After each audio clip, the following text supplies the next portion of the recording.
जय माता दी, जय महाकाल। मैं राजगुरु जी महाविद्या आश्रम के मार्गदर्शन में आज एक बार फिर उपस्थित हुआ हूँ आप लोगों के लिए 10 महाविद्या की दूसरी महाविद्या माँ तारा साधना प्रयोग लेकर।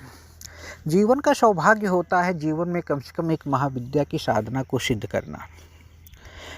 अगर जीवन में कुछ आगे बढ़ना है, तांत्रिक क्रियाओं से दूर रहना है, तो आप इस साधना को कर सकते हैं। इस साधना के करने से आप पर किए गए सभी प्रकार की तांत्रिक क्रिया, चाहे मारण हो, उच्चाटन हो, विदीषण हो, स्तंभन हो, कृत्या हो, मुठ हो या भूत प्रेत पिशाच जैसी कृत्या आपको अगर तंग कर रही हो, तो सब स्वतः ही नष्ट हो जाते हैं और जहाँ से किए गए हैं वहीं वापस चले जाते हैं। आप पर किसी भी प्रकार की तंत्र बाधा सदा के लिए मुक्त हो जाती है और कभी भी आप उसके दायरे में नहीं आते हैं। अगर आप पर कोई प्रयोग भी ना किया गया हो, तब भी आप इस साधना को अवश्य करें, क्योंकि यह साधना मात्र तंत्र बाधा का ही निवारण नहीं करती है, अपितु साधक को सुरक्षा भी प्रदान कर उसमें ऊर्जा का निर्माण भी करती है। जीवन का सौभाग्य होता है कि कम से कम एक महाविद्या का हम अनुष्ठान अपने जीवन में करें, जिससे कि आपकी शक्तियाँ इतनी बढ़ जाती हैं कि जब भी आप कोई साधना करते हैं तो उसकी ऊर्जा से वो साधना जल्द से जल्द संपन्न हो जाती है। और इस तारा महाविद्या की साधना करने वाले साधक के सामने कोई भी हो, शत्रु कितना भी मजबूत हो, स्वतः ही निस्तेज हो जाता है। साधक की समस्त बाधाओं का निवारण होने लगता है। तो देर कैसी, माँ तारा की साधना करें और स्वयं उसका आशीर्वाद प्राप्त करें, प्रैक्टिकली अनुभव करें, उनकी कृपा को प्राप्त करें और अपने बंधु बांधवों से मुक्त होकर आगे बढ़ें।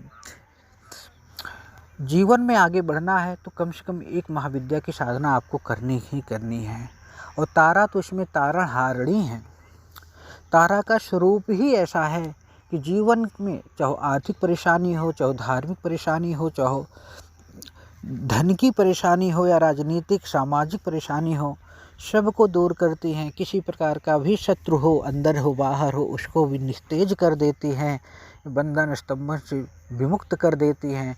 और इस साधना को अगर कुछ समय तक किया जाए तो जीवन की जो कुंडलिनी है वो भी धीरे धीरे जागृत होने लगती है। आधार चक्र, मूलाधार चक्र, अनाहत चक्र, विशुद्धा चक्र, मणि चक्र, चक्षु चक्र, ज्ञान चक्र, शून्य चक्र ऑटोमेटिक जागृत होने लगते हैं। मन आनंदित होने लगता है और ब्रह्मांड की कोई ऐसी चीज़ नहीं है जो माँ की साधना से प्राप्त ना की जा सके। कोई ऐसा शक्ति नहीं है जिसे आप चैतन्य ना कर सके। कोई ऐसी यक्षिणी, अप्सरा, योगिनी, परिसाधना नहीं है जिसका आप प्रत्यक्षीकरण ना कर सके। जीवन की कोई इच्छा ऐसी नहीं है जिसे आप माँ तारा की साधना से पूरी ना कर सकें। तो आज मैं आपके लिए 10 महाविद्या की दूसरी महाविद्या माँ तारा की साधना लेके आया हूँ। इनका कई स्वरूप है, जैसे नील तारा सरस्वती साधना प्रयोग, तारा सरस्वती साधना प्रयोग, रक्त तारा साधना प्रयोग, उग्र तारा साधना प्रयोग। कई प्रयोग हैं इनके जीवन में उतारने के लिए। तो आज मैं इनकी विधि आपके सामने बताने वाला हूँ। साधना किसी भी गुरुवार या रविवार की रात से आप प्रारंभ करें। समय रात्रि के कम से कम 11 बजे, नहीं तो अगर आप पहले भी बैठना चाहते हैं तो 9 बजे के आसपास आप बैठ सकते हैं। यह जो मैं प्रयोग आपको बताने जा रहा हूँ बहुत ही छोटा प्रयोग है। 3 दिन, अगर इसे और आगे बढ़ाएंगे तो 11 दिन, 21 दिन भी कर सकते हैं। और 3 दिन में भी अगर आप इसे करेंगे तो आपके जीवन में जो भी तांत्रिक क्रियाएँ या बंधन, स्तंभन, उच्चाटन, विदीषण है वो किया कराया है नष्ट हो जाता है। अपने सामने लाल चौकी पर लाल वस्त्र का बिछा दें, उस पर अक्षत की एक ढेरी बनाएं, उस पर तिल के तेल का दीपक रखना है आपको। उसी के बगल में प्राण प्रतिष्ठित मंत्र सिद्ध चैतन्य संकल्पित आपको माँ तारा यंत्र जो भोजपत्र पे बना हुआ हो उसको स्थापित कर देना है। दीपक जलाने के बाद अब आप गुरु गणेश का पूजन करें। फिर दीपक को माँ तारा मानकर यंत्र की पूजा करें। सामान्य पूजन जो होता है उसको आपको करना है।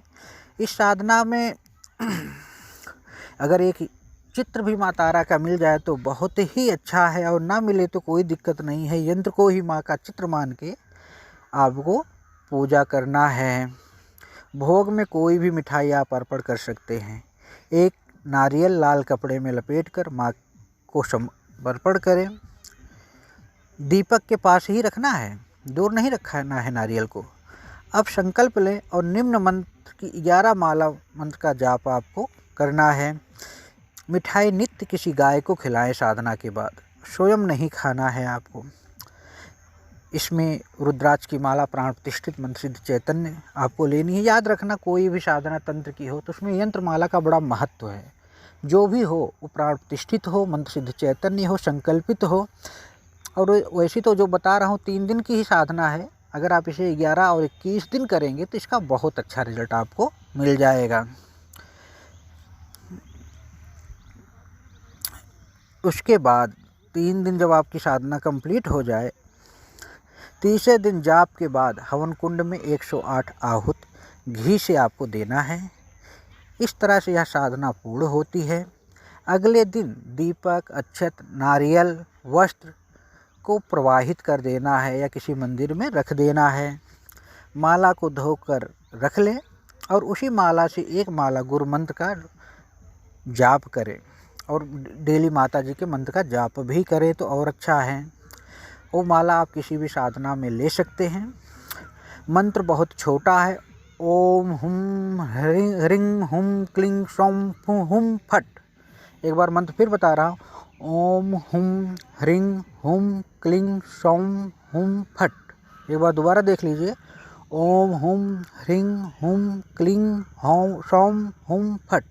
मतलब कुल मिला के ये मंत्र मैं आपको डिस्क्रिप्शन में दे देता हूँ, पूरी विधि भी आपको वहाँ दे देता हूँ। आप वहाँ जाके सही से पढ़ लीजिए। जो भी समझ में ना आए आप हमसे और हमारे महाविद्या आश्रम से संपर्क कर सकते हैं।